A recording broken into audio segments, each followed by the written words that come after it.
অনেকেই আমার কাছে জানতে চেয়েছেন যে কেন আমি বলছি যে প্রোগ্রামার বা কম্পিউটার সায়েন্সের এখন যারা পড়াশোনা করতে ঢুকছে, মানে যারা ফার্স্ট ইয়ার সেকেন্ড ইয়ারে আইটি বা কম্পিউটার সায়েন্স নিয়ে পড়তে চাইছে, তাদের ভবিষ্যৎ নিয়ে কেন আমি সন্দিহান।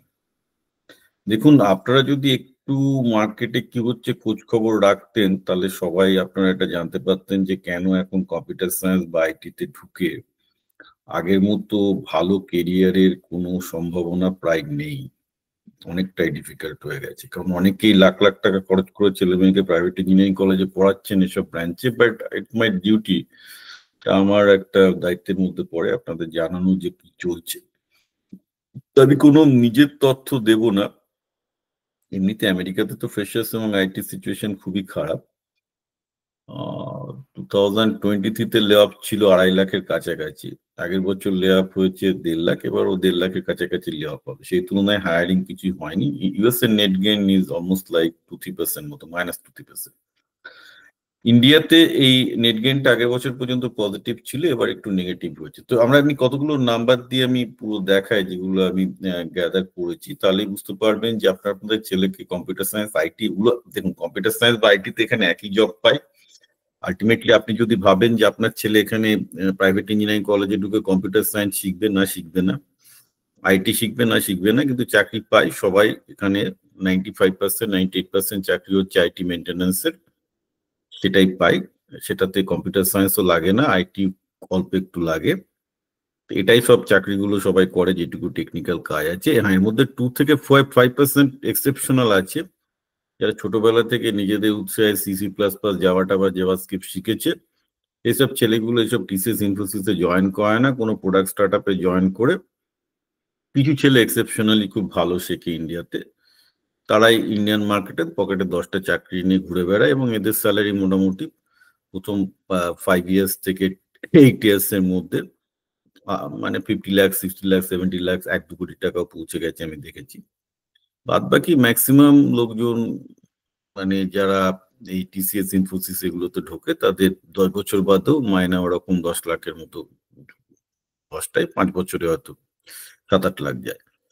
তো এটা ছিল মোটামুটি, আমি ফার্স্ট টেন্সে বলছি, এটা ছিল Indian situation, which is recently okay for Indian middle class. কারণ ইন্ডিয়ান মিডল ক্লাসে বাবা মারা ভাবে না যে ছেলে কি করছে। একটা ছেলে চাকরি পেলো, সম্মানজনক চাকরি পেয়ে সৎভাবে খেয়ে পড়ে বেঁচে আছে, এইটা করতে পারলেই বাবা মারা খুশি। কিন্তু সমস্যা হচ্ছে এই যেটা কতদিন লং টার্মে আদৌ কি এই চাকরি থাকবে, কারণ এগুলো সবই অটোমেট হয়ে যায়, এগুলো অত্যন্ত লো টেকনিক্যাল স্কিলের work.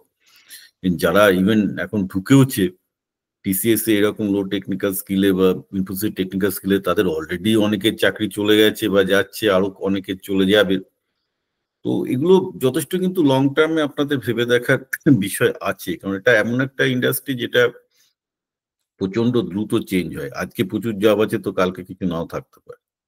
We can't say anything about it. এর মধ্যে যাদের মাথায় খুব বুদ্ধি আছে, যারা সবসময় অ্যাডজাস্ট করছে, নিজেদেরকে গ্রোথ করছে, ডেফিনেটলি তারা ভালো করবে। যারা করতে পারবে না, তাদের অবস্থা খারাপ। তো আমি একটা সিচুয়েশন দিই, যে অ্যাকচুয়াল ডেটা দেখায় কি হচ্ছে। দাঁড়ান, আমি একটা ডেটা কম্পাইল করেছি। আপনারা আশা করি আমার ডেটাটা দেখতে পাচ্ছেন। আমি ইউএস ইন্ডিয়া দুটোরই ডেটা করছিলাম, তো যা গ্যাপ ম্যাক্সিমাম আমার, যেহেতু ইন্ডিয়ার লোক, আমি তাদেরকে ইন্ডিয়ান ডেটাটাই দেখাই। যেটা সবচেয়ে চিন্তার বিষয়, দেখুন আইটি হায়ারিং ইয়ার টু ইয়ার আগের বারও একটু হলেও বেড়েছিল, এবছর প্রথম ইন্ডিয়ার ইতিহাসে আইটি হায়ারিং স্লাইটলি ড্রপ করেছে। মানে আগের বার যত লোক হায়ার করেছিল তার থেকে অনেক কম লোক হায়ার করেছে। এর মধ্যে সবচেয়ে যেটা মারাত্মক তথ্য আমি দেখতে পাচ্ছি, যেটা আমি কম্পাইল করে দেখলাম, সেটা হলো এই যে এইটা, যে ইন্ডিয়ান, এটা ইউনাইটেড স্টেটস এর ডেটাতে আমরা যাচ্ছি। ইন্ডিয়ান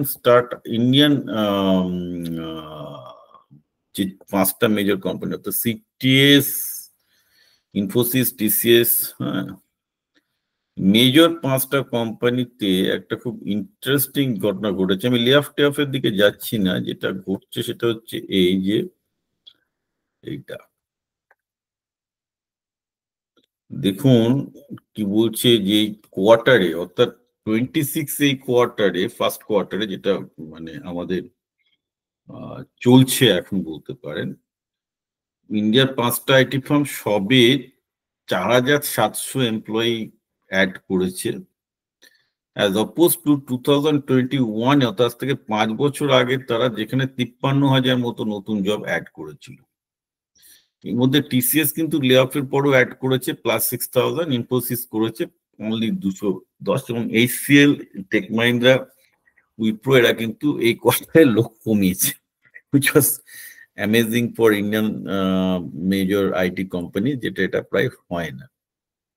হ্যাঁ, তো এই ডেটাটা অ্যাকচুয়ালি খুব অশনি সংকেত আইটি জবের জন্য, যে আমরা পরিষ্কার দেখতে পাচ্ছি যে অনেক, এই প্রথম আমরা ইন্ডিয়ান আইটি গুলোর অ্যাকচুয়ালি মানে ম্যান পাওয়ার গ্রোথের থেকে ম্যান পাওয়ার কমে যায়। যেমন টেক মাহিন্দ্রার মতো ফার্ম 1000 কমিয়েছে, হ্যাঁ, এসসিএল টেক কমিয়েছে, ইনফোসিস অলমোস্ট 0% গ্রোথে আছে, TCS slightly 6,000, which is like 1% বেড়েছে এই কোয়ার্টারে। মানে বাট ইন জেনারেল এরা 5 গুণ বাড়তো আর কি। তো ইন এনি কেস বেটা যেটা হচ্ছে সেটা হচ্ছে এই যে this is very very worrisome data, কারণ এর থেকে বোঝা যাচ্ছে যে ইন্ডিয়াতে জব গ্রোথ আইটি স্লো না, এখন জিরোতে এসে চলে গেছে। বিশেষ করে আইটি হায়ারিং এখানে আমরা দেখতে পাচ্ছি ইয়ার টু ইয়ার গ্রোথ তো হয়নি, বরং আরো কম হচ্ছে। একটা জিনিস খেয়াল রাখতে হবে, আইটি একটা নতুন ইন্ডাস্ট্রি, এখানে কিন্তু কেউ রিটায়ার করে বেরোচ্ছে না। সুতরাং এটা নেগেটিভ মানে হচ্ছে, এর ওয়ার্কফোর্স নেগেটিভ মানে হচ্ছে যে প্রচুর লোকজন লে অফ হচ্ছে, নতুন কোনো ইনটেক হচ্ছে না। যদি এটা 1% রেটেও দেখায় এই ডেটাটা, so this a big worries, যে দেখা যাচ্ছে যে আইটি থেকে কিছু লোকজন বেরিয়ে গেছে এবং তাদের রিপ্লেসমেন্ট হয়নি। উন্নত সময় কি হতো যে এই ইন্ডাস্ট্রিতে তো কেউ রিটায়ার করতো না, প্রতি বছর ফ্রেশার্স আসতো, পর একটা নেট পজিটিভ প্লাস আমরা সাইন আমরা দেখতে পেতাম। This is no longer that is the case. ফলে যেটা খুব পরিষ্কারভাবে আমি এখন বলতে পারি, একটু দ্বিধায় না থেকে, যে আমেরিকায় যেটা 2 বছর 3 বছর আগে শুরু হয়েছিল, প্রচুর টেক লে অফ এবং সফটওয়্যার লে অফ এবং সংখ্যা কম ছিল, ফ্রেশারদের অবস্থা বেশ খারাপ ছিল। এই বছর ফ্রেশারদের স্লাইটলি একটু বেটার, বাট নো, মানে 3-4 বছর আগে যা ছিল। তো কম্পিউটার সায়েন্স আইটি নিয়ে যারা পড়ছেন তাদের আমি একদম পিওর আমি ডেটার ভিত্তিতে বলছি যে trend is not looking good. কারণ এই ট্রেন্ড যদি ইন্ডিয়াতে চলতে থাকে, ইউএসএ তো অলরেডি লাস্ট 2 বছর ধরে চলছে, আপনার ছেলে মেয়ে যাদের পেছনে আপনি 4-5-6 লাখ টাকা খরচ করিয়ে, কেউ 25 লাখ টাকা খরচ করিয়ে কম্পিউটার সায়েন্স বা এতে পাঠাচ্ছেন, চাকরি পাওয়া মুশকিল হয়ে যাবে। এখন হয় কি, ইন্ডিয়াতে একটা সুবিধা আছে, ইন্ডিয়াতে এইসব যারা যেসব প্রাইভেট কলেজগুলো দে ডোন্ট কেয়ার, তাদের হচ্ছে যে একটা চাকরি দিতে হবে, তো ঠিক আছে, ছেলে কম্পিউটার সায়েন্সে চাকরি না পাক, যদি একটা ব্যাংকের চাকরি পেয়ে যায় সেলস করার, তাও তো গুলো তাতেও ঢুকিয়ে দেয়, একটা ব্যাংকের ছোট আইটির চাকরি পেলো তাতেও ঢুকিয়ে দেয়। কারণ সেলসের চাকরি কিন্তু প্রচুর বাড়ে, সেলসের চাকরি কিন্তু আছে। তো মুশকিল হচ্ছে যে ছেলেটা হয়তো 3 মাস 6 মাস 9 মাস কাজ করে সেখান থেকে ফিরে আসবে, বিকজ সেলসের কাজ সবাই পারে না, বিশেষ করে বাঙালিরা তো আরোই পারে না, কারণ বাঙালি মধ্যবিত্ত ছেলে মেয়েদের সেলসের ওইভাবে বড়ই করা হয়নি। তো এখানে একটা জিনিস খুব ঠান্ডা মাথায় বোঝার দরকার আছে, সেটা হচ্ছে এই যে আমি জানি যে আপনাদের সর্বত্র চিন্তা ছেলে একটা নিজে ভদ্রস্থ ইনকাম করার সুযোগ পাবে কিনা, that's what you think. Unfortunately আমি আপনার ছেলে চাকরি পাবে কি পাবে না সেই জন্য আমি আমার অমূল্য সময় নষ্ট করব না, বিকজ আমি আমাদের বাঙালি ছেলেরা চাকরি বাকরি করুক সেই মোটিভেশন আমি দিই না। আমি মোটিভেশন দিই যে তারা যদি আইটি বা কম্পিউটার সায়েন্স নিয়ে পড়ুক, তারা এতটাই ভালো পড়ুক, এতটাই ভালো জানুক, এতটাই ভালো শিখুক, আমি চাইবো তারা স্টার্ট আপ তৈরি করুক, তারা নতুন ব্যবসা তৈরি করুক।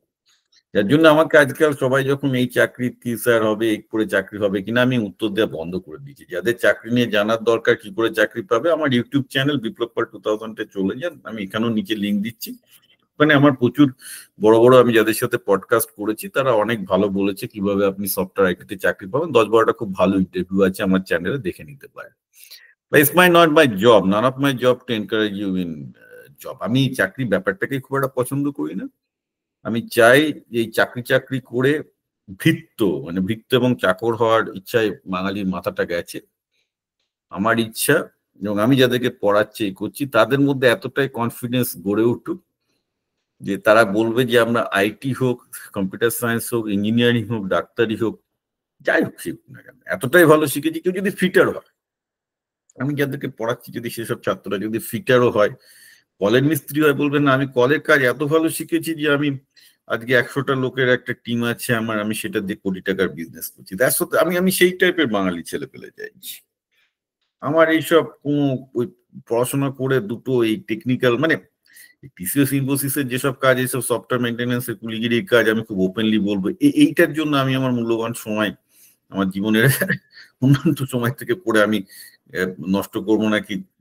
ঠিক আছে, আপনার ছেলে পেলে যে জায়গায় যাক, আমার তাতে কোনো আপত্তি নেই, বাট মাই ইন্টারেস্ট বাঙালি ক্লাসের জন্য যে তারা যাতে চাকর বাকর না হওয়ার থেকে এই নতুন প্রজন্মের যে চ্যালেঞ্জ গুলো আসছে, প্রচুর সুযোগ এখন, এআই ভালো করে শিখলে অনেক বড় ব্যবসা তারা নিজেরাই তৈরি করতে পারবে। আমি চাইবো বাঙালি ব্যবসায়ী। এই জন্য দেখবেন যখন কোনো কেউ আমার কাছ থেকে ব্যবসার পরামর্শ চায় যে দাদা এই ব্যবসা করতে চাই করতে চাই, আমি সেটা কিন্তু সবসময় খুব সিনসিয়ারলি লিখি, কারণ আমি নিজে পেশাদার একজন বিভিন্ন স্টার্ট আপের কনসালট্যান্ট। তো যার জন্য দেখবেন আমি যখন ব্যবসার ক্ষেত্রে লোকজনকে পরামর্শ দিই সেটা খুব ডিটেলসে দিয়ে অনেক কিছু দেওয়ার চেষ্টা করি। কেউ আমার কাছে যদি বলে দাদা এইটা করে চাষ করে চাকরি হবে, এমটেক করে চাকরি হবে, অনেকে বিটেক করে চাকরি পাচ্ছে না, কম্পিউটার সায়েন্সে বলে দাদা এমটেক করবে। আরে বাবা, তুই বিটেক করে চাকরি পাসনি, তুই এমটেক করে পাবি না পিএইচডি করেও পাবি না। কারণ এই কম্পিউটার সায়েন্স সফটওয়্যারে কে পিএইচডি করলো, কে মাস্টার করলো, এগুলো কেউ তোয়াক্কা করে না। হ্যাঁ, এমটেক বা পিএইচডি করে কিছু পেতে পারিস যদি সেখানে একটা ভালো করে ওই এমটেক পিএইচডির সময় কোনো একটা কোম্পানি প্রজেক্ট করে যদি কেউ হ্যান্ডস অন শেখে, তাহলে তার একটা আলাদা ভ্যালু আছে এমটেক বা পিএইচডি। কিন্তু ওই ডিগ্রি কে বিটেক কে এমটেক পিএইচডি এগুলো কম্পিউটার সায়েন্সে কেউ দেখে না, দেখে যে সফটওয়্যারের কাজটা জানে কিনা। ঠিক আছে, ওই দাদা এমটেক করবো বিটেক করবো করে এটা করলে কি চাকরি পাবো, এই কোর্স করলে কি চাকরি পাবো, এই ধরনের প্রশ্নের উত্তর আমি দিই না। অলরেডি আমার অনেকগুলো ভিডিও আছে, লোকে দেখতে পারে। যারা সিনসিয়ারলি বিজনেস করতে চাইছে, নিজের কেরিয়ারে একটা অন্যরকম বড় কিছু হতে চাইছে, যারা বড় রিসার্চার হতে চায়, আমি নর্মালি সেইগুলোর উত্তরই দিই। কারণ সেখানে আমি একটা অ্যাসপিরেশন দেখতে চাই যে somebody wants to be something, যারা দুনিয়াটাকে বদলাতে চায়, জীবনটাকে বদলাতে চায়। কিন্তু এই বাঙালি বলে দাদা আমি চাকর হব গিয়ে, ও আমি চাকর হয়তো, আমি কেন তোমার পিছনে বাবা সময় নষ্ট করবো, তুমি চাকর হতে চাও হও না বাবা, কে আপত্তি করেছে, আমার সময় নেই। তুমি কার চাকর হলে যেটা দেখার জন্য। Okay, if you want to be মনিব, তুমি যদি মনিব হতে চাও, মালিক হতে চাও, তাহলে আমার কাছে এসো।